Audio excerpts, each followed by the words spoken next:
membekali anak-anak kita Bu ya, karena memang hal ini banyak mudah didapat di media-media sosial, disebar di media-media sosial dengan tujuan untuk menjerumuskan umat gitu Bu ya. Artinya penting bagi kita sebagai orang tua juga untuk bisa menjaga anak-anak kita. Nah, ini seperti apa cara kita untuk mengatasinya agar anak-anak kita pun terjaga, tidak sampai terbawa dengan fatwa-fatwa picisan yang artinya diucapkan oleh sekelompok orang untuk menyesatkan umat itu Bu ya.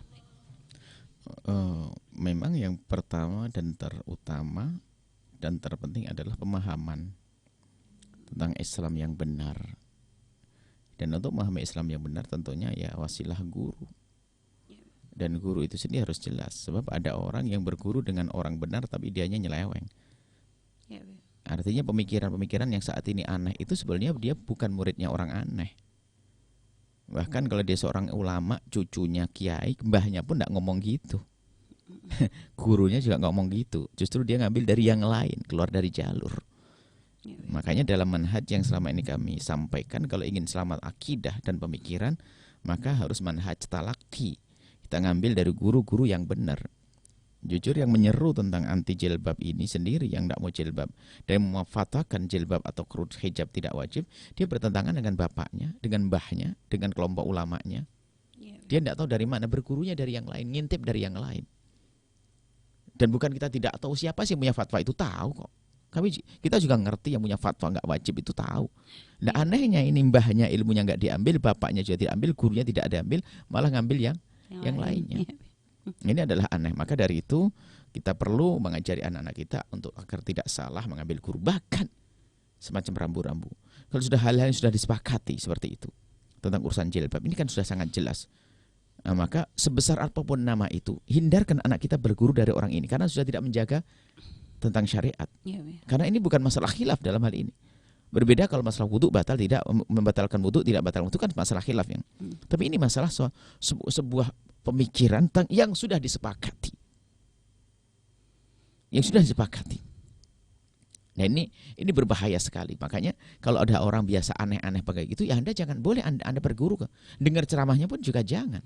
Karena yang khawatir terpengaruh. Kadang-kadang namanya, nama besar, yang besar kan siapa nama itu? Media kan? Sering disebut di media, sering disanjung oleh media, dan menjadi nama besar. Sementara kita menemukan orang yang tidak pernah dikenal media, tapi alim luar biasa menjalankan syariat di Indonesia. Tapi ada orang hanya ramai di media saja. Hanya mungkin karena dia punya jabatan tertentu dalam sebuah organisasi atau apa, sehingga pengikutnya membesar-besarkan di atas kadar yang sesungguhnya, itu akan menjadi satu ya tipuan sebetulnya. Padahal dia ilmu juga tidak. Bahkan mungkin semacam itu, mungkin juga semacam itu. Kenapa kita katakan ilmu tidak ada? Kalau ilmunya Anda nggak akan bertentangan dengan imam-imam besar kok. Kalau memang orang itu punya ilmu, nggak mungkin. Dan tidak akan mungkin. Ilmu ya ulama sangat jelas. Termaktub di dalam kitab-kitab. Nggak usah kitab gede kemarin kita bicarakan. Waktu kita bicara tentang hujah-hujah tentang jilbab dan sebagainya. Sebelum kita bicara hujah, kita baca kitab kecil saja yang sudah familiar di negeri kita. Kedua kitab Safinatun Najah, kita takrib Fathul Qorib. Itu saja yang sudah familiar di masyarakat kita. Sudah jangan jelas masalah aurat di dalam sholat, kharijah sholat, dakhil sholat, dalam sholat, di luar sholat. Ini sudah jelas aurat ini. Dan ini termaktub dalam kitab-kitab turas kita. Dan itu kembali kepada ulama-ulama terdahulu. Nah ini sudah sangat jelas. Jadi lah kok ada orang nyeleweng, nyeleneh dari mana? Buku catatan kecil, catatan pinggir, catatan kaki dari sebuah buku yang ditahqiq ngaco misalnya. Dikasih catatan kecil sebuah kitabnya orang dulu, kasih catatan ini salah dan sebagainya. Atau pemikiran orang di luar Islam sana. Nah ini loh Anda sebagai orang tua, peringatan orang tua. Anda jangan main-main nyekolahkan anak. Nama besar tidak jaminan. Nama besar tidak jaminan. Kadang-kadang namanya saja besar. Kecuali nama besar seperti Syekh Hasyim Asy'ari, namanya besar betul, baca pemikirannya. Karena beliau alim betul. Syekh Hasyim Asy'ari. Tapi kalau saya mengaku ngikuti Mbah Hasyim Asy'ari misalnya, tapi kalau tidak sesuai dengan Mbah Hasyim Asy'ari, berarti saya bohong dong. Ini kaidah. Contoh, saya kalau ngaku ngikuti Mbah Hasyim Asy'ari, kalau saya berbeda dengan pemikiran-pemikiran beliau khususnya masalah akidah, masalah ketetapan hukum yang sudah nggak ada khilaf di dalamnya, berarti saya nggak ngikuti. Tapi kalau masalah khilaf fikih, bisa jadi yang ditarjih oleh Mbah Hasyim Asy'ari berbeda dengan tarjihnya ulama lain, saya ngikuti ulama lain, nggak ada apa tarjih. Tapi kalau masalah prinsip-prinsip yang ada nggak bisa dong. Katanya saya ngikuti Mbah Hasyim Asy'ari, berarti saya nggak baca, saya nggak ngerti, atau saya hanya numpang saja nisbatkan diri saya kepada Mbah Hasyim Asy'ari karena saya pengikut organisasinya.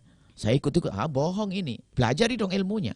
Dan alhamdulillah ilmunya sudah ada. Dan kita sudah membaca berapa bukunya yang sudah selama ini luar biasa. Bahkan kadang-kadang kita baca termasuk Adabul Alim Muta'alim yang kita baca, itu tempelengan buat kita. Tempelengan buat kita, di antaranya masalah belajar ilmu agama itu jangan sampai kepada orang yang bukan ahlinya. Nah sekarang banyak saudara-saudara kita orang yang mengaku bernisbat kepada Mbah Hasyim Asy'ari belajar ilmu agama dari orang kafir, ada atau tidak? Banyak. Bersihnya dilarang ini kalau ikut aturan Mbah Hasyim Asy'ari, nggak akan diizinkan. Dan disinilah awal kesesatan. Belajar ilmu agama dari orang yang tidak beragama di negeri kafir sana, orang yang tidak pernah sujud, pulang pemikiran aneh liberal. Ini bertentangan. Kenapa? Dia nggak ngikuti petunjuk Mbah Hasyim Asy'ari. Contoh, kenapa saya sebut Mbah Hasyim Asy'ari di sini? Karena adalah orang yang perlu dijadikan figur. Tadi kan mencontoh siapa? Mbah Hasyim Asy'ari. Figur yang nggak jauh-jauh amat, nggak usah kita bicara dengan Imam Syafi'i terlalu jauh ya. Mbah Hasyim Asy'ari baru beberapa tahun yang lalu, beberapa puluh tahun yang lalu yang wafat. Artinya generasinya kita generasi cucu atau generasi ketiga. Nah, ini banyak Mbah Hasyim Asy'ari dan yang lain, Syekh Wahab Hasbullah dan yang ulama-ulama besar. Kalau kembali kepada pesantren besar ada di Jawa banyak. Nah, seperti itu. Jadi anak-anakku atau para orang tua, kalau Anda ingin nyekolahkan, tidak cukup nama besar seseorang. Akan tapi ketahuilah kebenarannya itu harus benar-benar Anda perhatikan, berpegang atau tidak. Kalau dia mengaku pengikutnya ulama, maka dia harus benar-benar menjalankan, menerapkan di dalamnya. Kalau tidak, anak Anda yang akan sesat. Apalagi khusus masa jilbab. Jilbab sudah jelas. Di mana? Jika anak Anda sekolah di tempatnya orang yang dia ini termasuk rambu-rambu dan setelah itu selesai, Anda ada usah pusing. Jika anak Anda bersekolah, ngaji, mondok di tempatnya orang yang masih ragu kewajiban jilbab, Anda cabut. Sebab yang diragukan bukan urusan jilbab, yang lainnya bakal beranak pinak itu nanti. Anda cabut segera agar Anda aman. Ingat, wahai para orang tua, jika Anda punya anak mondok atau sekolah di tempat yang meragukan kewajiban jilbab, hati-hati, anak Anda akan ditelanjangi. Keluarkan anak Anda dari tempat tersebut. Selesai. Karena dia sesat dan salah dan salah. Siapapun dia, sebesar apapun nama itu.